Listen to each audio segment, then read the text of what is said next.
Hi, how's it going? Hope everything's going really well for you. I'm just out on the allotment and I thought I'd take the opportunity to do a little bit of vlogging. I've got a few nice updates coming up. I've got a little bit of trout fishing and a DIY trout net build, which I've finally finished. We've also been out on some Stillwaters targeting some pike very early in the spring, and then later we've been on a few eel sessions.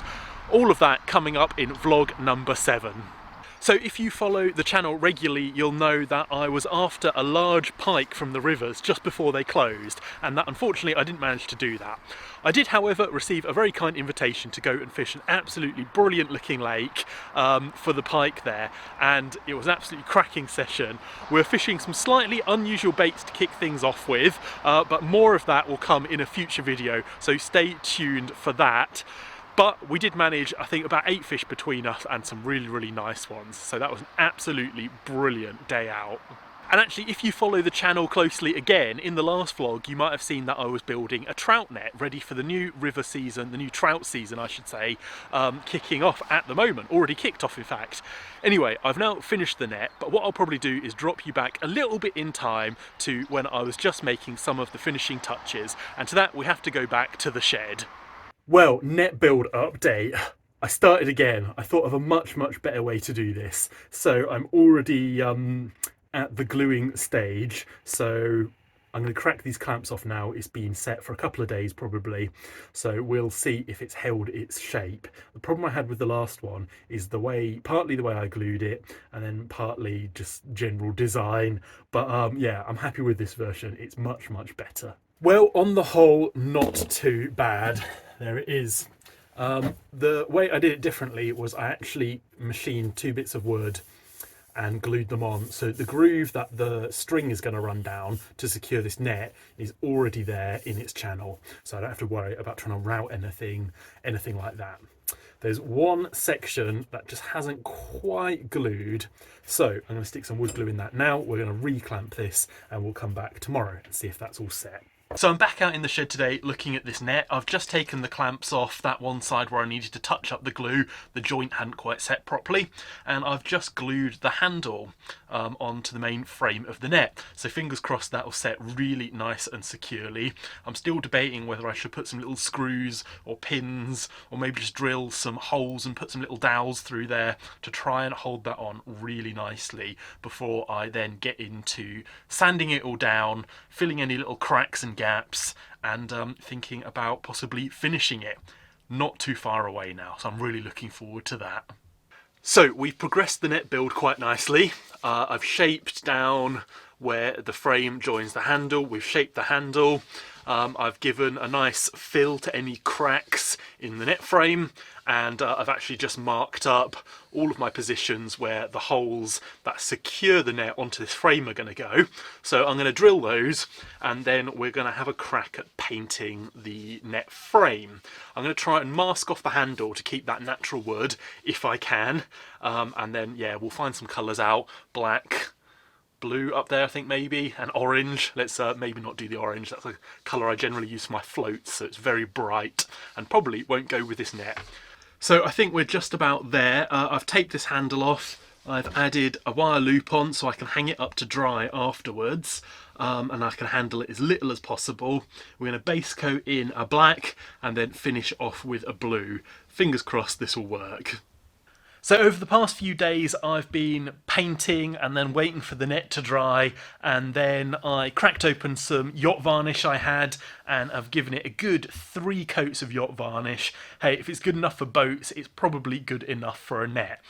I'm uncertain how waterproof this thing actually is. You know, I'm never certain that all of the varnish is going in every single little hole I've drilled, everything like that. So it will be a case of trial and error, I guess. We'll go out, we'll use it. If it all disintegrates, I'll have to build another one, and I'll have to build it a little bit differently, and I have a few ideas of how to do that already.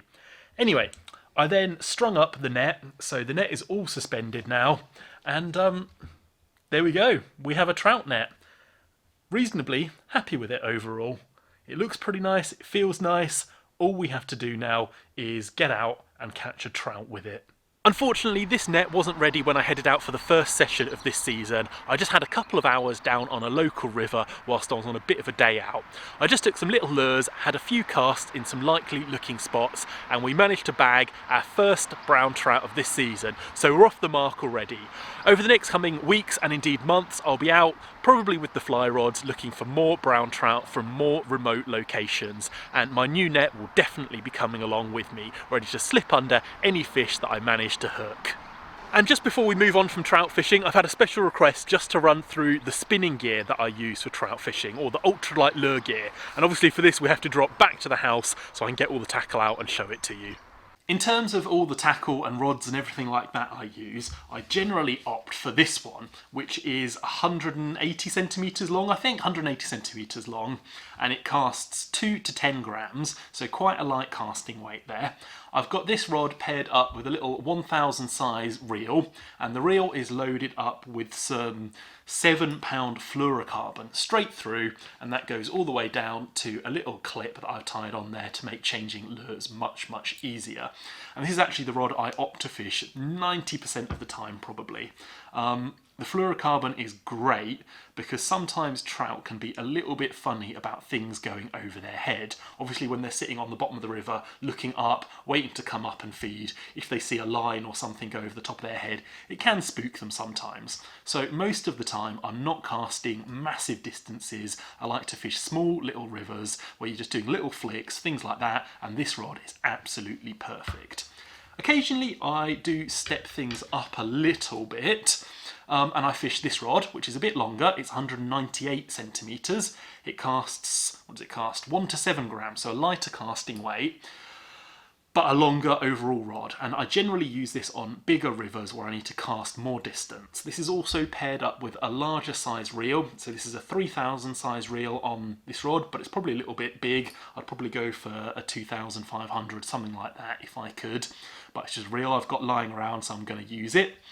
This reel is loaded up with some very light braid. I think this is only 10 pounds, something like that, but it's the diameter really that's important. It makes casting and distance casting much easier, especially with a light rod and a longer rod. This obviously goes all the way through the eyes, and then onto the braid I have joined some fluorocarbon leader, and this can be 5, 6, 7 pound, anything like that will do. And then onto the end of that fluorocarbon I then have a clip. The fluorocarbon is obviously so the trout don't see the braid going past them. As I mentioned, it can spook them if they see that. And that is basically the rods and the hardware, the reels and everything that I'm using.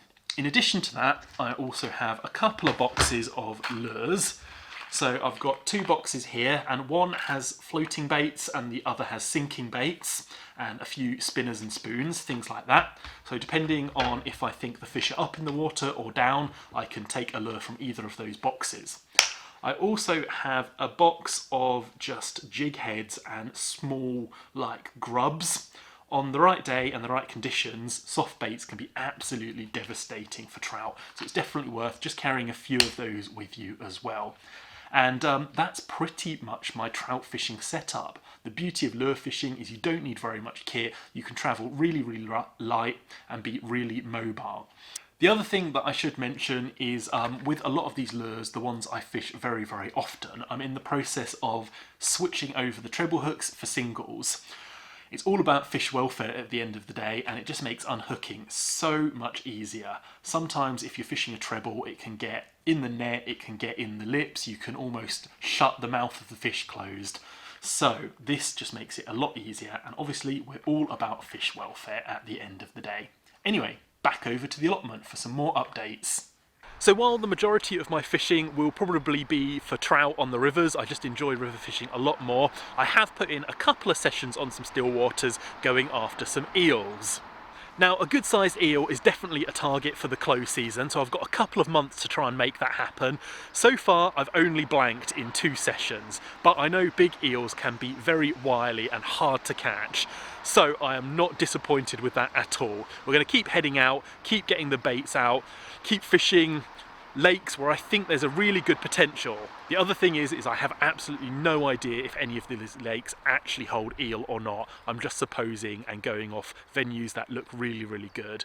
But we'll probably put in some night sessions where possible, and hopefully that will trick some of these big eels into taking the bait and we can get them out and have a little look at them. And actually, just before I close this vlog, I downloaded the cameras the other day and realised I had some grayling footage left over from before the rivers closed. So I put a little poll up on Instagram, which video did you want to see next, or which species did you want to see next in a video, and grayling beat out pike and chub. So the next video, probably coming in a few days, will be a grayling video trotting with a centre pin and maggots. So stay tuned for that. If you're also not following me on social media, maybe check out my Instagram. It's just Foss Fishing. I'll put a little link down below as well, so you can check that out and get involved with the polls and things like that, and see a few little sneak peeks on my story of upcoming things, little projects, all things like that. So yeah, definitely check out the Instagram. And on that note, I'll probably sign off and say good luck with your own fishing. Thanks for tuning into this vlog. Check out the grayling video when it drops in a few days. As always, nice to see you. Hope to see you in future videos. Thanks for watching.